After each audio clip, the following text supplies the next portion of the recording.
Welcome to the Untrapped Podcast, where we give motivational and inspirational tips about life, small business, wisdom, health, wealth, finance, relationships. It's about being the best you that you can possibly be. Hashtag Untrapped. Welcome to the Untrapped Podcast. I am your host, Keith Kelfis. All right, what's up? I'm Keith Kelfis, and here we're at Coach Carroll, and we're in his high-rise apartment, and we're going to be interviewing him and talking about entrepreneurship, getting to the next level, overcoming struggles, and changing your whole worldview. What's up, DJ? Excited, man. Bro. Yeah, it's all about the hustle, right? At least that's what everybody tells me. That's why the hustle it's worth it thing came along, because in the beginning it was just like hustle. But I've learned so much over the past decade of like, you don't have to go through steps 1, 2, 3, all the way to 100. You can go from 1 to 100. You just have to do it the right way, build the right roadmap, and execute. So yeah, I'm excited. Enjoy the interview. What's up, guys? This is awesome. We got Coach Carroll, and I'm at his high-rise apartment right now / office. You got a home office, you got another office, but I like this right now. This is chill. What's up, man? I'm excited we're gonna make some content, bro. That's the most important part. This guy right here is a serial entrepreneur, became a millionaire by your mid-20s. He does real estate. He owns a soft washing, pressure washing company, a Facebook ads agency, and he's just, what I really like about DJ, and we're going to get into this in a little bit, is his mindset and ability to see things for what they are. He's also a coach, and I know firsthand he's helped coach me through times, even in my own business. Just his ability to sort things out is awesome, and you're also a contributor. I see this guy running for office one day, right? You're going to do that? He doesn't want to talk about that. I think maybe I'll be governor one day. Who knows? Governor. Good day, governor.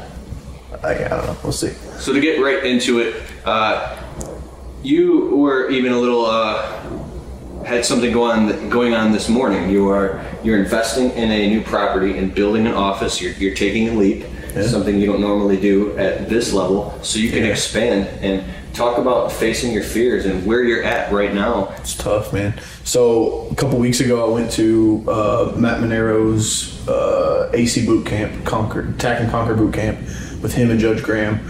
Was amazing. I mean, these guys are doing hundreds of millions of bucks, and really kind of put into perspective for me where I was playing at on the spectrum. And while I'm like over here going, I'm ready to make multiple millions of dollars, like I left that event going, why the fuck am I not doing $10 million a year? Like 8 figures, 9 figures. And then like I could be a billionaire in my lifetime. Maybe not net worth, but $1 billion in assets. And so the big thing that I took from that was company culture. And so I got back and I realized like the office that we're in now is not conducive for our company culture. It's too small of a space. I don't have any more room to hire people. And so it really reminded me of that, like, I don't know if it's true or not, but like if you put a shark in a tank, it'll only grow so big.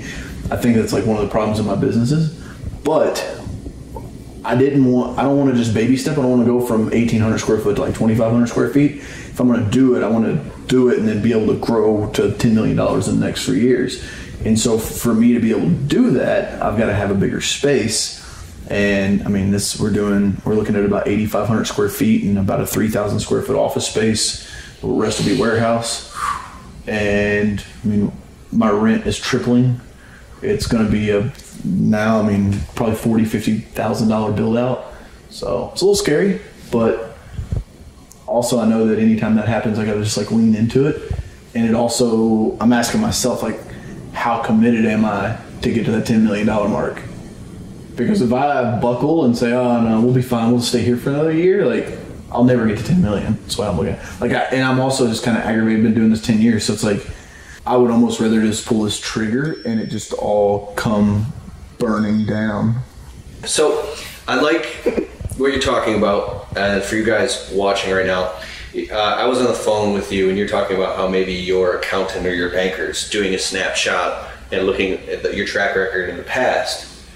but that just makes you almost keep repeating what's going on. If you look at that, how do you take leaps? And this is the question, and grow into the future, because it's like if you build it, they will come. If you dig a stream, water will flow. I've watched that happen in my own businesses. Yeah. But how do you accurately take a calculated risk without just crossing your fingers and hoping it'll work? Where do you marry those two together? I don't know, man. I don't have the answer to that. That's why I'm so scared, is because I've never played at this level I'm about to go play at. And so that's what I asked Judge Graham at the event.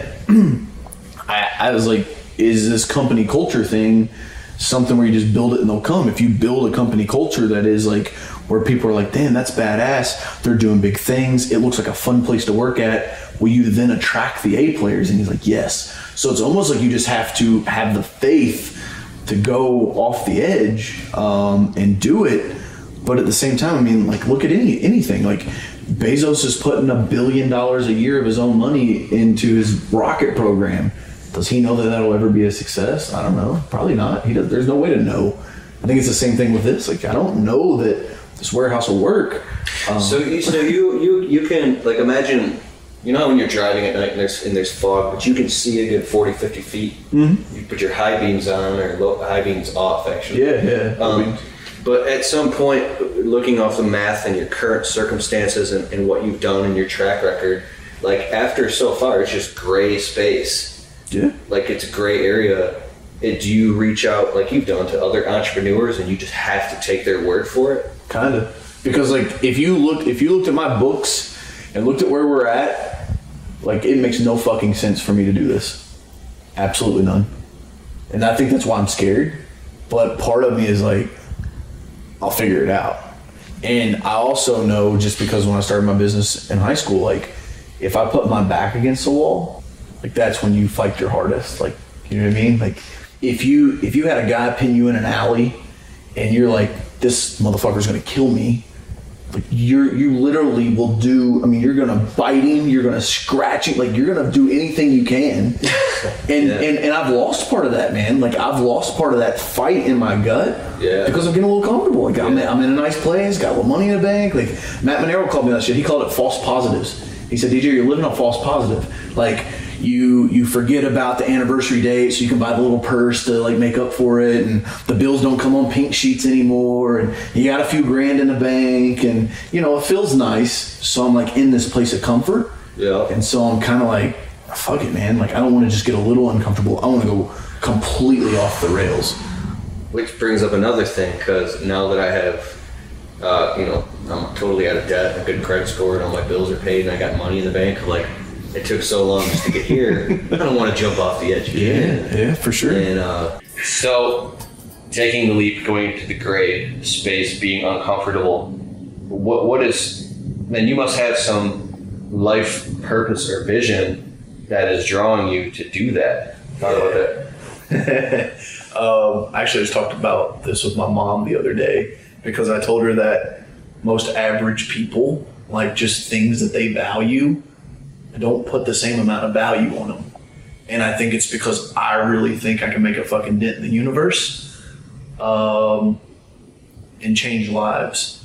Did you know that 3 out of 4 people on death row were in foster care at some point in their life? And so for me, my dad was in foster care, and I think that, for one, it's a terrible pipeline in our society, but I think if I can go do something with that, with entrepreneurship, if we can teach those kids financial literacy and entrepreneurship and how to start a business, those are the ones that will just like a fucking rocket ship. Because back to my analogy of, like, your back's against the wall, that's it. And so there's, like, that's one thing that I want to do. Another thing, like, is, for me, I really feel like the ability to change the world to where, how many years will I be remembered after I'm gone? And maybe that's, like, super egotistical, but, like, I heard a guy say one time that you die twice. You die on the day that you die, and then you die again when the last person mentions your name. So it's like, how big of an impact, like Abraham in that scenario, Abraham Lincoln's still living because people still talk about him, right? So even though he's died once, he's still living because we still mention his name. He's on a penny, for Pete's sakes. So like I think about that, man, my legacy. I try to figure out like how many years am I gonna make it after I die where people are still gonna remember me, because and it's not ego, because it's like because of the impact, because of the effect that I have, the positive changes that I can make with my life. So are you very aware of your mortality? Yeah. I mean, I could choke on a chicken bone later when we go to dinner and die. Like, absolutely. And I think that's some of where I'm like, fuck it, let's just build this office. Like, what happens? Because at the end of the day, Keith, what happens, right? Oh, I default on the lease. They're going to sue me for $3,250 a month for the 3-year term that I'm going on. I shut down the LLC, say sorry about you, it's non-recourse, they're not coming after my personal assets, and then I can just go back to washing houses. Like, I think that's why it's so important for somebody to learn a service skill, because no matter what happens in your life, if you go back to zero, you have a skill that nobody can take away from you that you could go do, right? That's good. So knowing that, it's almost like it is a safety net that you can, okay. So I have a close friend. He warned me when I started my business.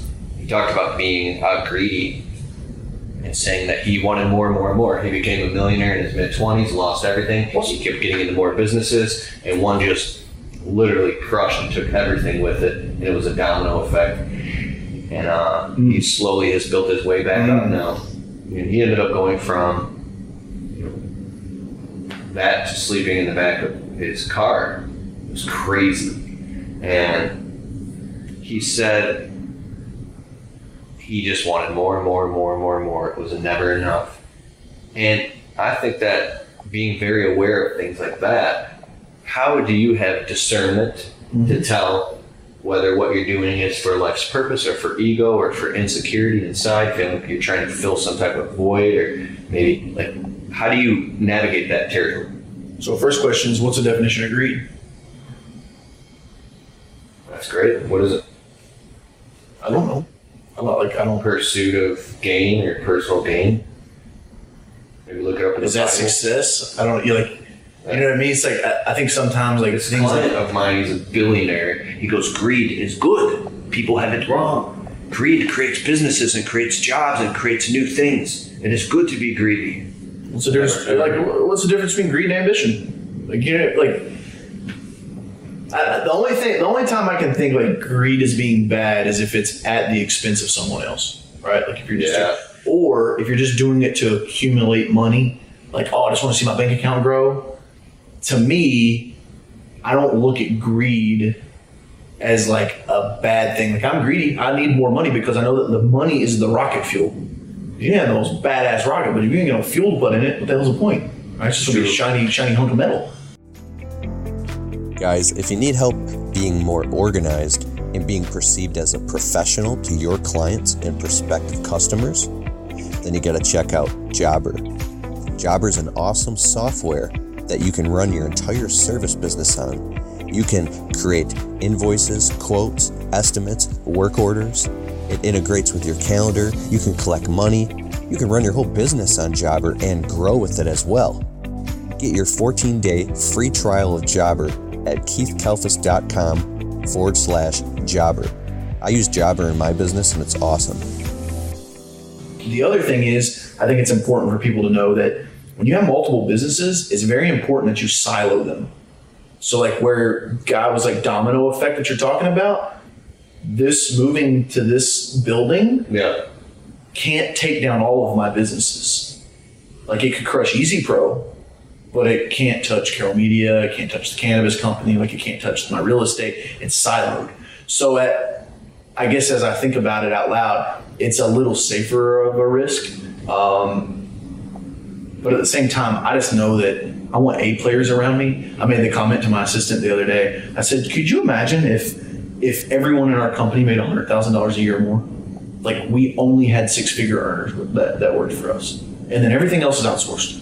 Like, you need an assistant or a front desk receptionist, hire a call center, hire a VA, but like only A players get to be around us.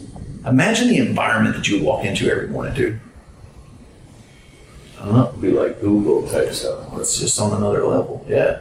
And people are fired up. When you're making 100 G's a year, you don't hate coming to work, right? Like, because you can provide for your family. Being compensated. You always have even a justification of what, well, I'm making good money, so hey. Yeah. I'll fire you up. And the other thing, like, and a lot of this is just like shook loose in the past couple of weeks with going to that boot camp is the company culture thing. I kind of mentioned to him, I was like, I don't have company culture. Company cultures make the money. That's where we're at right now. Is like, just make the money. That should be the company culture. Get fucking rich. The issue is that it's not sustainable because you eventually, that wears off.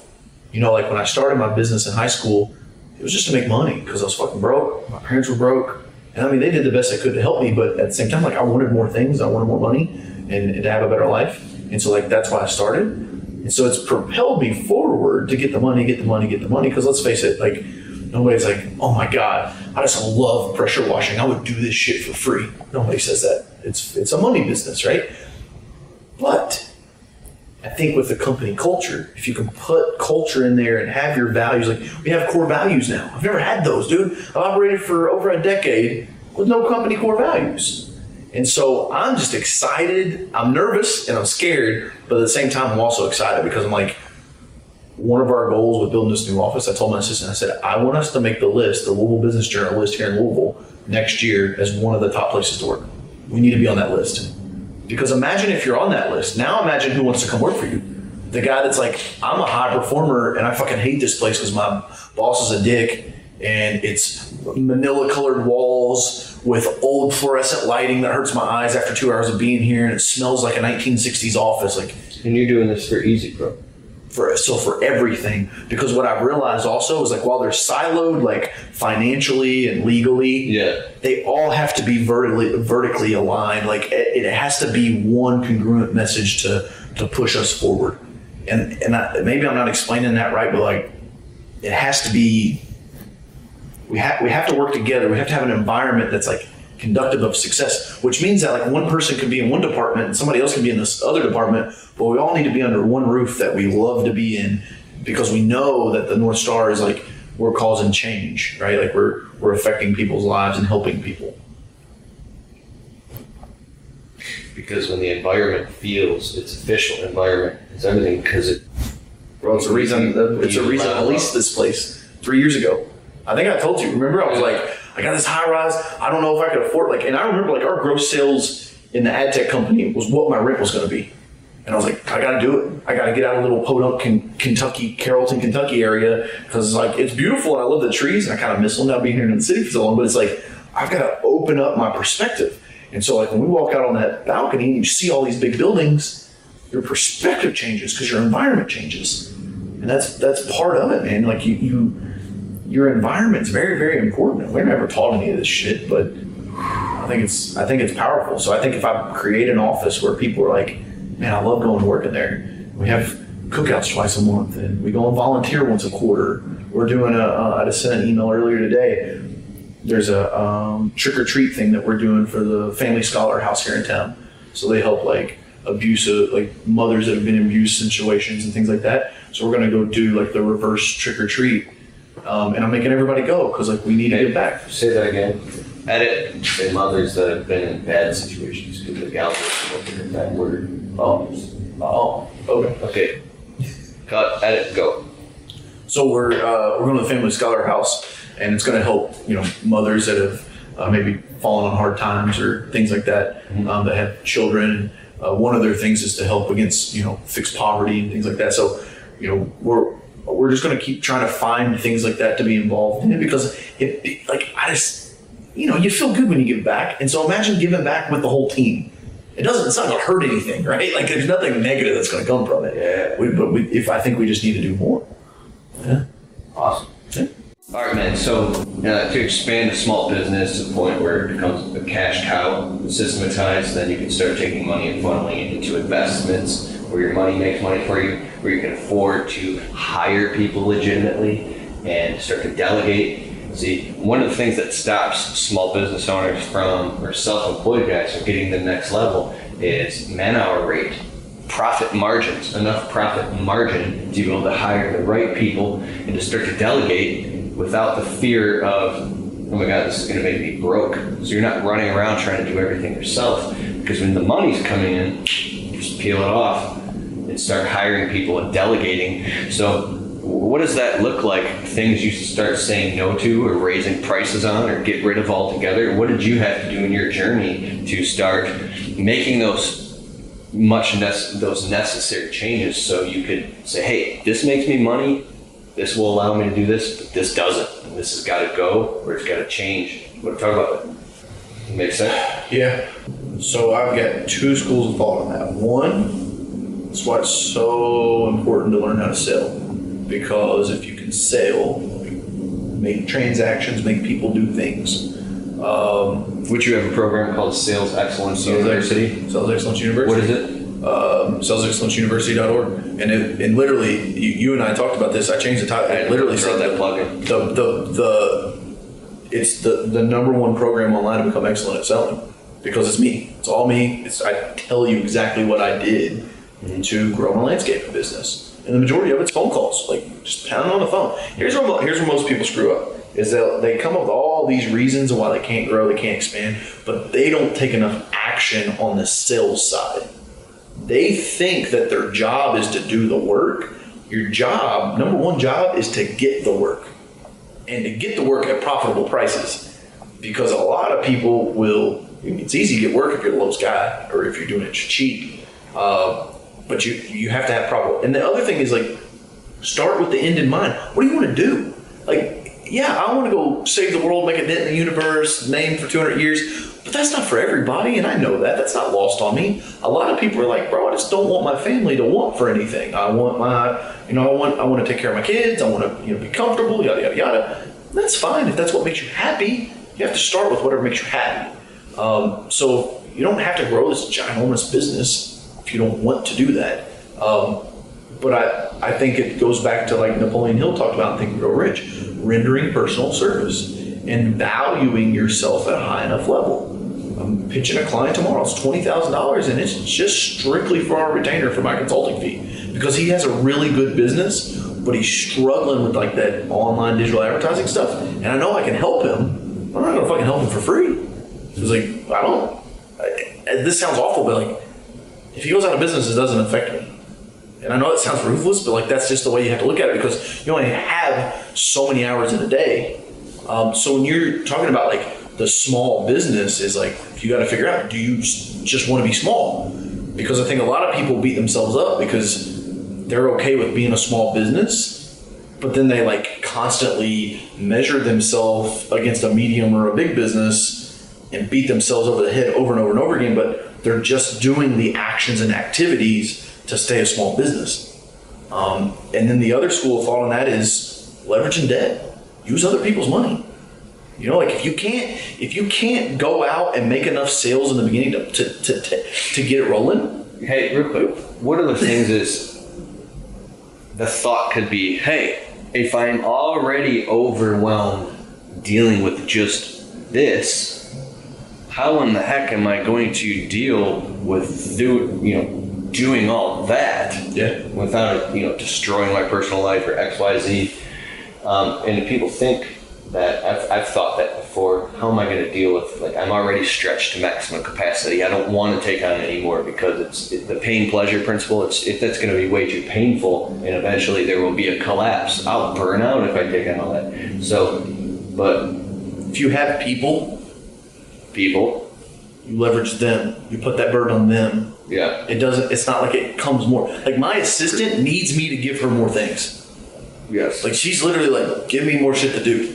Like, I have a hard time unloading and offloading that stuff. Dude, you right? know what my buddy Eric said, Eric Reno? Yeah, I love Eric. He said, put the turd on another man's plate. And if you actually, like, just get, I know that sounds bad or funny or weird or selfish or whatever you want to call it. If you literally just actually think about that, like, you got this thing on your plate, it's kind of stressful because it needs to be done. as far as like your time is pressed, so it creates that. How can I put that on someone else's plate? So look at it this way, right? When you say a turd, yeah. Well, what's a turd, right? Let's look at it this way. Trash, and one man's trash is another man's treasure. So I know that if it may be trash to me, gumping me up inside, blah, blah, blah, but if I give it to my assistant, now she has something that she can be excellent at doing, which is one of our new core values.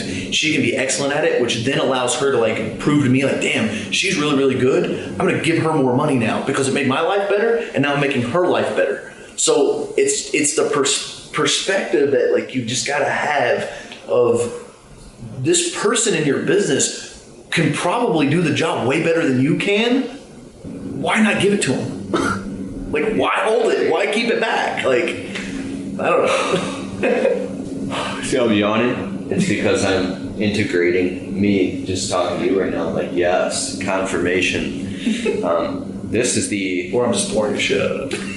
You know, in my business, I'm down to doing 10% of the physical work, and the rest is drumming up work. And now delegating most of the all the inbound phone calls to a calling center, which is that's awesome. And then having a secretary deal with the paperwork and the invoices and the management of following up that. Absolutely. And then delegating all the physical work, most of it, to my guys in the field. And still, now I need to get completely out of the field and put people in place. And the only thing that's stopping that is the man-hour rate, and then my fear of putting other people behind on my insurance policy to drive my trucks and vehicles. Let's talk about. I need to just cut. Let's talk about man-hour rate, because I literally just had this conversation with the guy that's over all my window cleaning stuff the other day, and he was like, "What's that mean?" And I was like, "What did you bill out? Like, what were your hours?" Because for window cleaning, we got to hit 50 an hour. That's my minimum, right? And he was like, "Oh, you mean like," and he gave me some formula. I was like, "No, that's not it at all." So I think it's important that people understand your man-hour rate is literally how much did you bill out for the hour, and how many men were working in that hour, right? So like if it's $100 and you had 2 people on site for an hour, that's $50 per man hour. Yes. And you have to know how to track that. There's certain metrics that you have to know how to, and that's another thing. I think a lot of guys don't grow just because they don't know how to look at their fucking numbers. You're not taught, like, there's no handbook on how to be in business. Like, they don't, unless you want to go to college, but 9 times out of 10, if you're going to go to college and learn business, you're going to work somewhere. You know, I really think the minute you decide, I'm not doing that anymore, somebody else, I'm hiring or having somebody else do that, and the responsibility gets filled, it literally just comes down to a decision. That's it. And then not retreating from that decision. Yeah. Because things are going to happen, yeah. Right? Like in my business, when every time there's a fire, I keep jumping in to put out the fire. Yeah, for sure. I'm a fire. Yeah, you're like, damn knucklehead, I'll just do it. You're get out of here, right? Like I'll take it back because I can do it better than you can do it. Yeah. But the thing is, someone else doing it at 80% is better than you doing it at 100. Yeah. And another thing I've learned is we've got hired a bunch of virtual assistants now and a project manager going. So my wife is doing the project management, which is really cool. I want in the internet business and also with all the social media, which is really cool. And even now, it's interesting to watch my growth. And my wife will say, "Well, I can just do that thing on Instagram," and I'll be like, "No. We have to hire somebody to curate the Instagram content." Yeah, but it's going to be $15 or $20 an hour, but. I think we really don't have a good perception of how many hours you have in a day. Well, I'll do that. Well, if you keep saying I'll do that or I'll get to that, and 6 months goes by, how come it isn't done? Well, look at what have you been doing all that time? Like the day's gone like that. Yeah. So talked about that at Marketing ROI. I said your job as the entrepreneur, or the guy, the thought leader, the CEO, is literally to cast the vision, delegate the task, and now I'm realizing there's also another one that comes on with that is steer company culture. Talk about that, steer company culture. Steer company culture. Let's just say a guy's like got one guy working for him. Perfect. Yeah. That's the best time to build a company culture, because you got to realize now I've got however many people we've got, I have to re-indoctrinate their entire thinking. Because it's like, whoa, DJ just came in on a Monday and like shit's completely switching. What's these company values he's talking about? These core values and the mission statement. But like I have to retrain people versus if it's you in the beginning, your core values is like what's important to you. So like I'll share ours. So I made up the acronym GIVE, GIVE. So it's growth, integrity, velocity, and excellence. And so what happens, and I've recently just learned this, is Growth, integrity, velocity, excellence. Okay, so the core values, like this would be the new segment. Yeah. So what are the core values of your company now? Yes. So our new core values, because we didn't have any, are growth, integrity, velocity, and excellence. So growth, people are happy. Happiness comes from becoming more than you are, right? So people are happy when they get to grow. And so for me, it's like, I can keep people happy in my company if the company stays growing and they stay growing. Integrity, your word is the strongest bond you have with another human being. Velocity is speed in the right direction. Because speed is just the time it takes between 2 points. Well, fuck, you might be going really, really fast, but if you're going in the wrong direction, it's not going to work out too well. So that's why I didn't choose speed. I chose velocity, because velocity is speed in a given direction. So we say speed in the right direction, which means, and I'll break this down after I get long. So then excellence is never settling for less than your best. So the way that you hire, fire, and manage by these is if, say we have a person that's not doing what I set them out to do, I can take them over to our wall of core values in this new office and say, hey, Keith, man, I really needed you to be like making these 75 calls a day, right? Because we did the math, and if you do 75 calls a day, at the end of the year, this is where you're going to be at, right?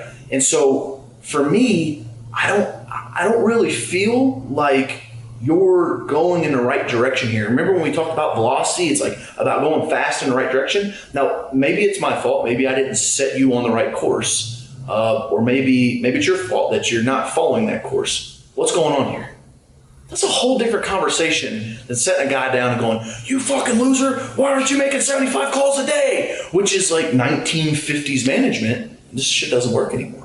And everybody wants to go, oh, that's because the millennials are all touchy-feely. No. Instead of like it being you're pointing back to company standards, core values, policies. It's not even policies, it's the values. It's what matters to us inside. And everyone in the business signed up and said, we're down with these 4 core values. You said that you were down with the 4 core values when we hired you.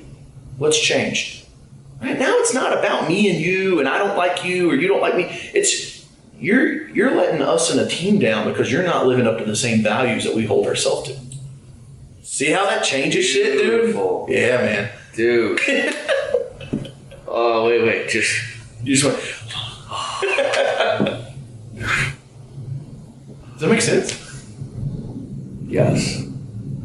Game changer, man. You can have values for your own life, for yourself. You hold yourself to those standards. Standards. Yeah. Yeah. So if you're a one-man show, and it's like, fuck it, I'm going to sleep in today, are you being excellent? Are you holding yourself to excellence? Doing the best you possibly can? No, you're not. You're being fucking lazy. Yeah, I love it. Okay, last thing I want to talk about. Burnout and breakdowns, pressing the reset and getting back up on the horse. Talk about that. Talk about me calling you and crying and shit. Burnout happens when, this is my opinion, I think you get burnt out when where you're at and where you want to go in the time that it's taking you to get there is slower than what's actually happening. And what you expected and hoped for. Yeah. When your reality isn't meeting your expectations. Yeah. Like, I want a jet. Like, okay, show me a fucking other guy that's 31 years old that doesn't have rich family or a trust fund that's got a jet. It doesn't happen, right? So like, while I know that, I have to push that off and know that that's not going to really probably even happen until my 40s. Hey, I was on the phone with him about a week ago. This dude's like, he was upset because he hasn't manifested a jet into his life yet. And it wasn't in some type of weird, vain, egotistical way. It was like he's serious. Guys, you gotta try Responsibid. Yes, Responsibid. This is a software that I'm plugging into the front of my website for the past 2 years now that literally closes jobs. Yes, it sells jobs for me on autopilot while you're out doing other jobs, sleeping, on vacation. I'm not kidding. This software called Responsibid, you plug it into the front of your website and a customer can get what's called an instant bid, right? And then they go in, and now they can actually get pricing and get qualified. You can actually plug in little videos of yourself introducing yourself to the customer. It's a funnel, and then once they go through it, they can actually get on your calendar, sign a proposal, and be ready to do the work. And all you have to do is show up and do the work. I didn't even believe it until it actually happened to me, and I got the software on my website, and now it's definitely part of my business, and I couldn't imagine being without it. So get your free trial of Responsibid today at keithkelfis.com/bid. keithkelfis.com/bid, BID.